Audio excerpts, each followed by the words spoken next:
I walked into our bedroom at 3:47 in the afternoon. I wasn't supposed to be home. She thought I was still at work. But I forgot my laptop charger. That's how I found her.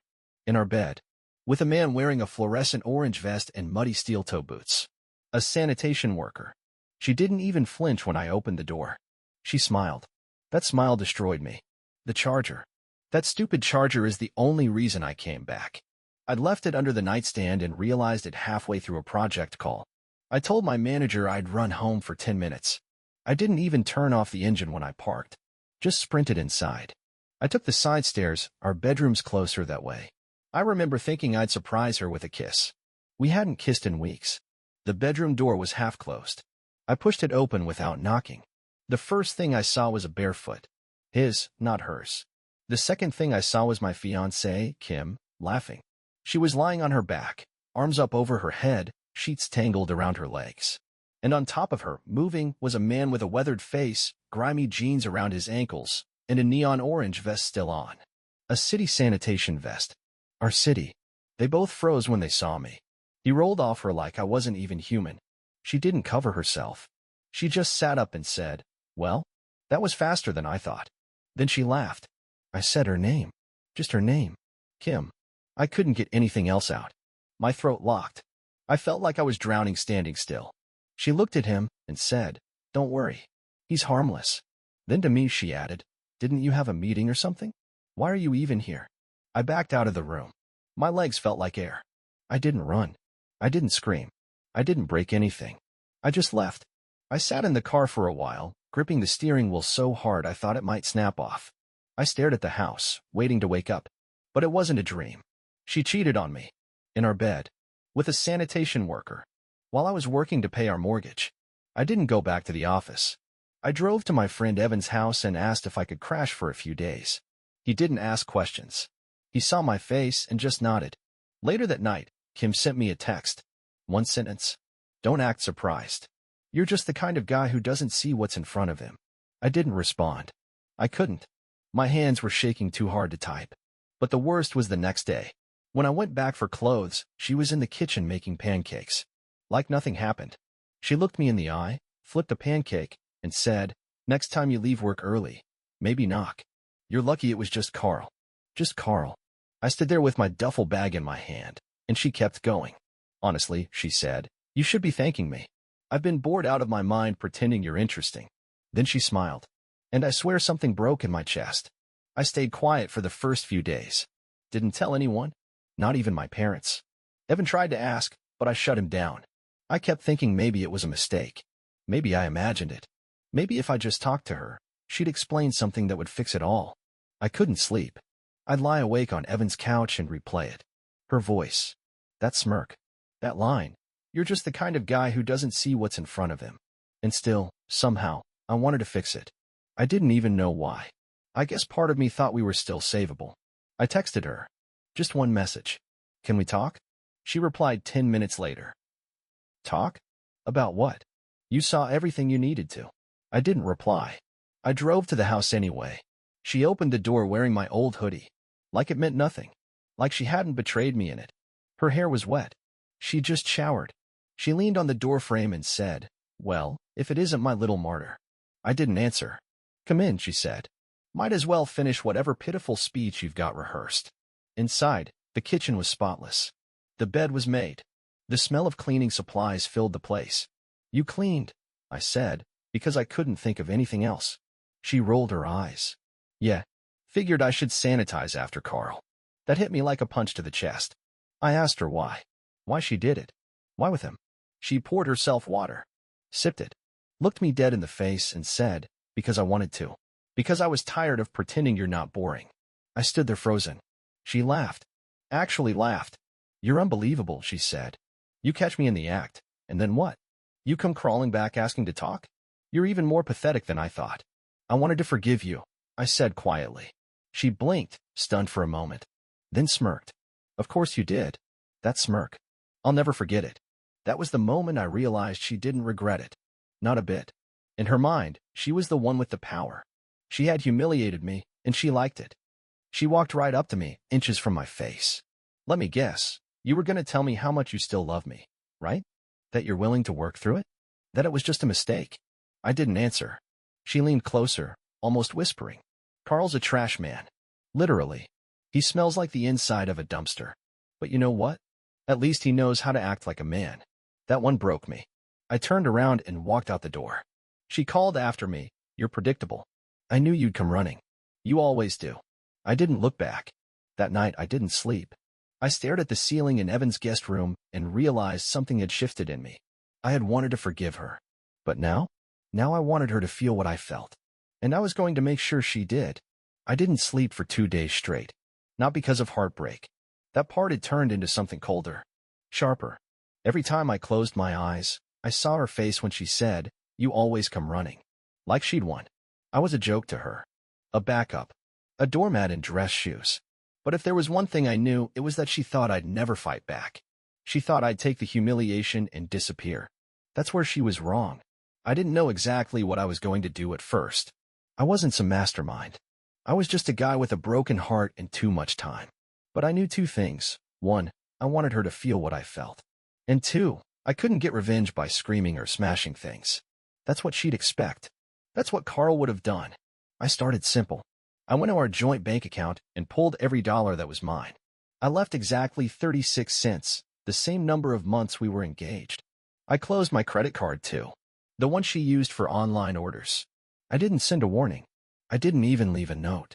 Then I contacted the venue where our wedding was supposed to happen. I canceled the date officially. I knew she hadn't told her parents yet. Her mother had been gushing about table arrangements just 2 weeks ago. I made sure the refund check went in my name only. She hadn't paid a cent. But that wasn't enough. That wasn't personal. I remembered something she said last year, during brunch with her friends. They were all talking about Instagram engagement growth, brand deals, algorithms. Kim had just started a side hustle as a wellness coach. Her words, not mine. She called herself a mindfulness curator.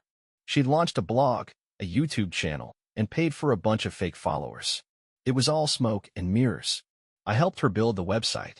I knew every password. So I logged in. I didn't delete anything. That would have been too kind. Instead, I scheduled posts, real ones. Screenshots of her texts to Carl. Voicemails. Even a short clip from our home camera where she told him, "He's too weak to ever leave me." I didn't post them yet. But I made sure she'd see the drafts queued up. I wanted her to know I could burn it all down if I wanted. That I had the matches, the fuel, and the timing. Still, something in me hesitated. I wasn't built for war. I hated confrontation. But I hated what she did to me more. That night, I drove past our house. The lights were on. Carl's work truck was in the driveway. She really didn't care who saw. I didn't get out. I just watched. And I realized something. She had no idea I was building a fire under her life. She still thought I was harmless. That's when I started smiling. She wouldn't be smiling much longer. It started at 9 a.m. sharp on a Monday. That was when her brand coaching clients usually checked in on her site. Most of them were other influencers, young women trying to get sponsorships or grow a fake following. Kim had made herself the queen of digital presence. Fake queen. That morning, her website was still live. But it didn't work. The homepage now read, "Under review for deceptive practices. Please stand by." I knew exactly how to trigger that banner. I filed a formal report through the domain host abuse system with detailed screenshots of her buying fake testimonials and follower packages. She wasn't smart enough to cover her tracks. I attached receipts with her name on them, downloads she'd left in a shared Dropbox folder I still had access to. She texted me 30 minutes later. "What did you do?" No question mark. Just those 4 words. Cold. I didn't respond. She called 3 times. I blocked the number. By 11 a.m., her Instagram was flagged too. She built her whole presence around being authentic. I submitted proof of her inflating engagement with bots. Her last 10 posts went from 2,000 likes to 24. Comments disappeared. Brands stopped tagging her. That afternoon, I got a message from one of her old clients, someone I'd helped build a scheduling form for. "Hey, is Kim okay? Her whole thing is down. She missed our call. I asked for a refund, but she ghosted me." I wrote back, "You might want to contact your card issuer. Good luck." By Tuesday, I had her full business income flagged with the payment processor. She had registered it under our joint LLC from before. I submitted an ownership transfer notice and froze the account. All legal. All by the book. That night, Evan brought over beer. I didn't drink. I just stared at my laptop, watching the site's traffic stats drop to 0. She say anything? He asked. She tried, I said. But she's not used to silence. On Wednesday, the wedding venue posted a now-deleted story on their account. We've got a last-minute weekend available. Message us if interested. Kim messaged me from a backup number. You're ruining my life. For what? Because I was honest. I stared at the text for a full minute. Then I wrote, you weren't honest. You were cruel. That's different. I didn't hit send. Instead, I screenshotted it, then deleted the draft. Let her wonder what I might have said. The real kicker came Friday morning. Her dad called me. I hadn't spoken to him since the engagement party. He'd always liked me. Said I was steady. Boring maybe, but dependable. He sounded different now. Quieter. Did something happen between you two? He asked. I paused.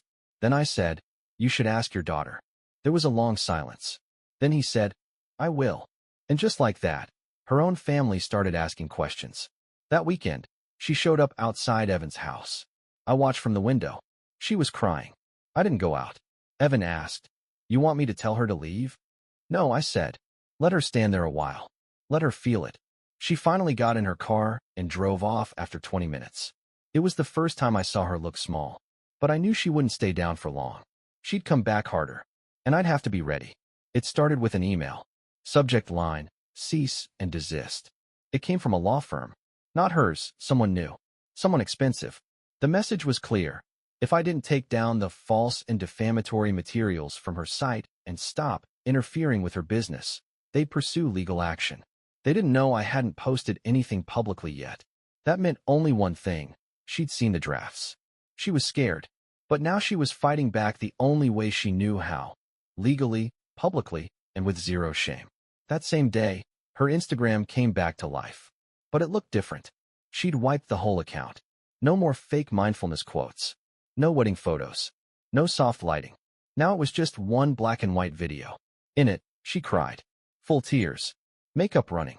She looked into the camera and said, this week, I was digitally attacked by someone I once trusted. Someone who claims to be hurt but is really trying to destroy me. I was vulnerable. I made mistakes. But I won't be silenced. She didn't name me. She didn't have to. Her followers started messaging me immediately. DMs like, how dare you do this to her? Typical bitter man. If you loved her, you wouldn't have tried to ruin her life. Even Evans said, dude, this is getting out of hand. And then came the real blow. She filed a temporary restraining order. Said she felt digitally harassed and emotionally endangered. I hadn't touched her. I hadn't even spoken to her since that night in the kitchen. But she'd twisted it. In the report, she included screenshots, one of the login IP address to her website, which traced back to Evan's place. Another of the cute blog posts. One of the text I never sent. You were cruel. She was building a narrative. And she was winning. I sat in Evan's living room with the envelope in my lap, trying to breathe. My face felt hot. My chest felt tight. I had to go to court in 2 weeks. I could lose access to our shared accounts. My name was being dragged across influencer Twitter. And somehow, she made herself the victim. I wanted to fight it. Wanted to release everything. The texts. The audio. The clips. But the more I thought about it, the more I realized something. No one cared about the truth. They cared about the story. And right now, she was telling a better one. I started to spiral. The same thoughts looped in my head. Maybe I went too far. Maybe she was right. Maybe I really was just bitter. Weak. Predictable. That night, I stared at the drafts on her site and hovered over publish. I didn't click. Instead, I deleted them. All of them. I told Evan, I think I lost. He just nodded. Didn't say a word. She'd humiliated me, cheated on me, laughed in my face, and now I was the villain. She wasn't just winning. She'd already won. Or at least, that's how it felt. The day after I deleted the drafts, something inside me changed. It wasn't strength exactly. I didn't suddenly become confident or brave. But I stopped reacting. I went still, like a pond right before it freezes over. Kim thought silence meant surrender. But this time, it wasn't weakness. It was calculation. The court date for her restraining order was set for 2 weeks out. I had time. I stopped texting anyone about her. Stopped checking her socials. I let her think I was finished. That's when I reached out to someone she forgot about, Lacey. Lacey used to be one of Kim's closest friends. They fell out last year over some sponsorship deal Kim accidentally stole. Lacey worked in digital PR, had connections with brands, ad firms, and analytics tools. I asked if she had time to talk. She replied with just one line. Been waiting for this call. We met at a diner. I told her everything. She didn't flinch. Half of it she already suspected. Kim had burned a lot of people climbing her little influencer ladder. Lacey opened her laptop and said, "You want quiet revenge or loud?" I asked, "What's the difference?"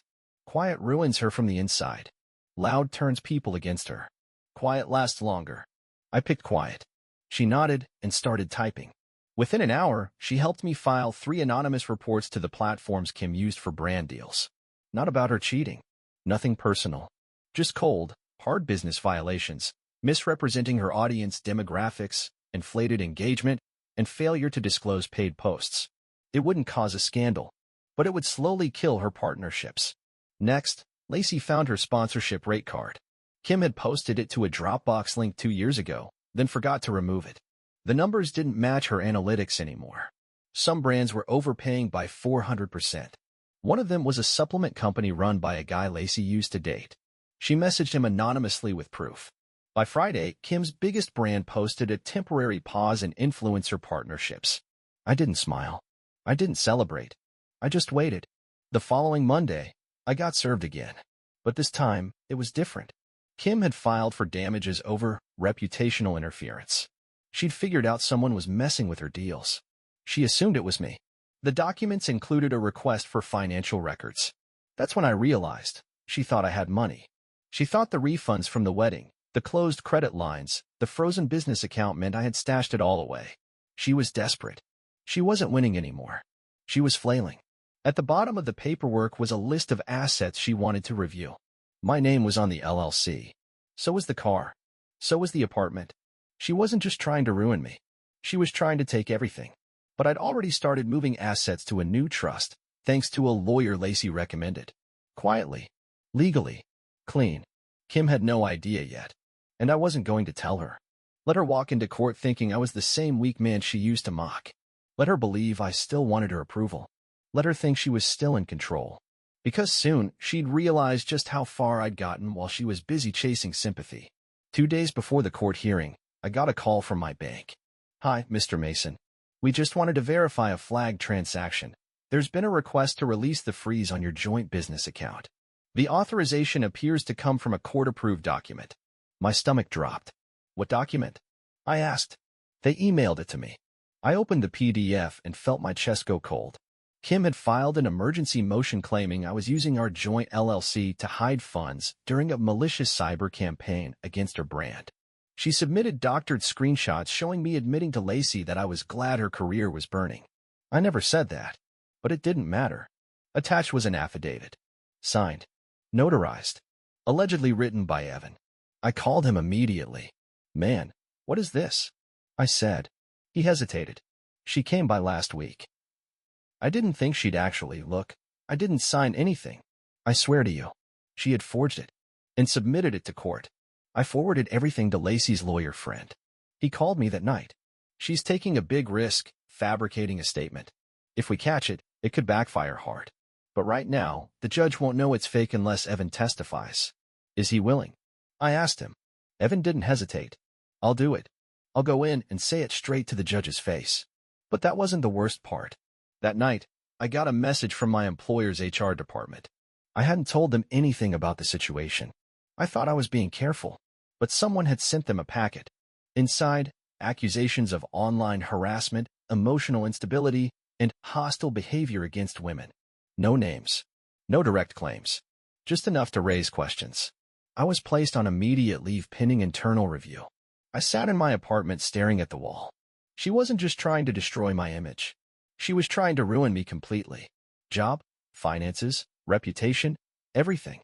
And worst of all, it was working. I looked around the room. The place we used to live together. Her books were gone. Her throw blanket. But the memory of her was everywhere. How did I get here? How did I go from almost proposing again to this? I should have known better. She told me who she was that day in the kitchen. When she said, "You're lucky it was just Carl." She wasn't afraid of consequences. She thought she was untouchable. And maybe she was. For now. The next morning, I showed up at court early. Evan testified. Calm, direct, honest. The judge nodded, took notes, but he didn't throw the case out. He said we continue in 2 weeks. Kim walked past me on the way out. No makeup, hair tied back, still beautiful in that effortless, careless way. She stopped next to me, then whispered, "Next time, don't delete the drafts. Publish them. I dare you." And she smiled. Again, that smile. Like she already knew I wouldn't do it. And maybe she was right. Maybe I wasn't built for this war. I stayed quiet after court. Didn't post anything. Didn't text her. Didn't fight the restraining order. Let her think I was folding again. I wasn't. I was buying time. Evan's testimony had shaken her a little, but not enough. She was still smirking outside the courthouse, still daring me to react. She thought if she pushed hard enough, I'd crack and do something reckless, something she could use. But I wasn't going to crack. I was going to calculate. With Lacey's help, I contacted every brand she worked with and sent them one thing, an unsigned NDA from our shared Dropbox, dated 2 years ago, with her digital signature visible in the metadata. It stated clearly that all product reviews on her blog were compensated features, regardless of authenticity. It was boilerplate, probably something she never expected to surface. But once it did, everything changed. 2 brands dropped her immediately. One issued a statement: "We take authenticity seriously." Effective today, our partnership with Kim R. is suspended pending internal investigation. I didn't even have to say a word. By the next morning, she posted a vague story. Some people will do anything to bring you down. Stay grounded. Stay rising. But she wasn't rising. She was sliding fast. Next, I requested a financial audit of our LLC. I didn't need the money, I just needed the paper trail. Because while she was focused on public perception, I was focused on tax fraud. You see, Kim had been taking under-the-table cash collaborations for nearly a year. She bragged about it once, thinking it made her look savvy. "They pay me direct, no paper trail," she said. No middleman, no cut. Except there was a trail. I still had access to her cloud backup. She'd saved screenshots of Venmo transactions and brand DMs. Most of them were marked as gifts. Cute, but not legal. Lacey's lawyer put it all into a tidy PDF. 30 pages. Timestamps. Totals. Tax or gaps. We didn't send it anywhere yet. We just let her feel it coming. The next hit was personal. I didn't plan it. It came from her own circle. Her cousin, Melissa, messaged me out of nowhere. "Hey, I don't want to get involved, but I thought you should know Kim's been telling people you were abusive. Verbally, emotionally. She even told my mom you stalked her after the breakup. I know it's not true, but she's saying it like it's fact." That almost broke me. But then Melissa added, "You're not the first. She did the same to her ex, remember? Just be careful. And if you ever need a witness, I'm around." That was the moment I realized. People were watching. People were starting to talk. She wasn't invincible. She was cracking. And I hadn't even gone public yet. The next day, I got an email from her lawyer. They were willing to drop the restraining order if I agreed to sign a mutual no-contact agreement. I didn't respond. I waited. I wanted her to stew in silence. That Friday, I walked past a coffee shop downtown and saw her sitting inside. Alone. No makeup. Hair flat. Staring at her phone. No Carl. No friends. No photographers. No laptop. Just her. She didn't see me. But for the first time since this all began, I didn't look away. I just watched. And for once, she looked small. Exactly how I felt the day she said, "You're predictable." No? I was anything but. It all came crashing down in one day. First, I got the email. My job was letting me go. Officially, due to the disruption caused by external reputational concerns. No severance. No appeal. Second, the court dismissed my audit request. They said I lacked sufficient standing to continue pursuing the LLC investigation. The motion was denied. Third, I got a notification from the hosting service. The website I helped build with her was sold. She transferred the domain and branding to a shell company. All the content, the followers, the name gone. Legally hers. Completely out of reach. She didn't just get ahead of me. She erased me. The silence that followed was unbearable. I didn't tell Evan. I didn't call Lacey. I just sat in my apartment staring at my reflection in the black TV screen, realizing she won. Kim destroyed my career, blocked my investigation, and sold off the one thing I helped build, leaving me with nothing. Even my lawyer said, at this point, there's not much more we can do unless she makes a mistake. But I knew better. Kim didn't make mistakes. She calculated them. The next few days were a blur. My unemployment notice hit my bank. My inbox was empty. Even Melissa had gone quiet. She was probably warned. Maybe threatened. I couldn't blame her. I had nothing left. Nothing, until the email came. It was from a name I didn't recognize. T. Wallace. Subject line, "You deserve to know." I hesitated. Scams always start like that. But curiosity overpowered fear. The email was short. I worked on a consulting project with Kim through the shell company she used to sell her brand. I don't want to get involved, but someone should tell you. There was no buyer. The LLC she sold everything to? She owns it. Full control. The sale was fake. Just a transfer to herself to block litigation. Attached were 2 PDFs. One was the transfer certificate. The other? A signed IRS declaration form with her signature, filed under the new LLC, but with my taxpayer ID still listed as a 50% partner. She forgot to remove me. She thought she had wiped me out, but in her rush to cover everything, she'd left one door open. A small door. A legal door. But a door, nonetheless. I forwarded it to Lacey's lawyer without a word. He called me 30 minutes later. "Do you understand what this is?" "Barely," I said. "But I know it's something." "It's everything," he replied. "If this holds up, we're not just talking financial fraud. We're talking IRS penalties, wire fraud, false representation in court, and a breach of disclosure under sworn affidavit." I sat down. For the first time in weeks, my heart beat not from fear, but from something else. Leverage. Real leverage. She thought it was over. She thought I was buried. But she didn't know I was still on the paperwork. Still legally tied to the company she tried to bury me with. She won the battle. But I was holding the bomb. We didn't rush. Lacey's lawyer was methodical. Quiet. He compiled the evidence. Ownership transfer, tax filings, digital signature trails, her notarized false statements in court, and built a timeline that made one thing clear. Kim had committed fraud. Not just against me. Against the court. Against the IRS. Against every brand and partner she claimed to represent. We had enough to launch a multi-pronged legal strike. Civil fraud. Tax violation reports. Perjury. It would ruin her. Not just her brand. Her name. I had the final draft of the report in front of me. A sealed envelope. All I had to do was sign the affidavit and authorize release to the IRS and the court. No going back. I looked at it for hours. By then, she hadn't contacted me in over a month. No calls. No texts. Her silence had shifted from power play to fear. She felt it. And then she showed up. No warning. No call. Just the buzz of Evan's doorbell and her face in the camera. She looked nothing like the woman I once knew. No makeup. Hair unbrushed. Skin pale. Evan looked at me. "Want me to send her away?" "No," I said. "Let her up." She didn't knock. She walked in slow, arms wrapped around herself. She looked at the sealed envelope on the table, then at me. "I know what you found," she said softly.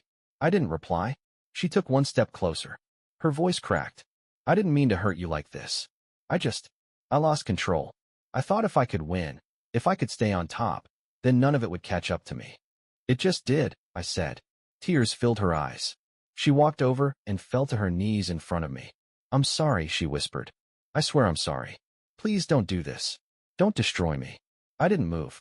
She placed her hands on my leg like a child pleading with a parent. "I'll give it all back.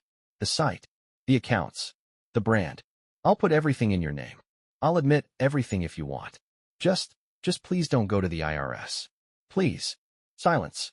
Only her sobbing. I looked down at her. For months, I wanted this moment. I imagined it every night. But now that it was real, it didn't feel like victory. It felt like something else. I took the envelope, walked to the kitchen, and dropped it in the drawer. She looked up, confused. "I'm not saving you," I said. "I'm sparing you." More silence. Then I stepped closer, looked her in the eyes. "You don't get a comeback tour. You don't get applause. You get silence. You get to live with yourself." She nodded, still crying, still broken. I opened the door and pointed out. She stood, shaking, and left. That was the last time I ever saw her. I never sent the documents. But I still have them. I still have the power. And sometimes, late at night, I wonder if that makes me weak again or stronger than I've ever been. But the truth is, I'll never know. So now I ask you, What would you have done in my place?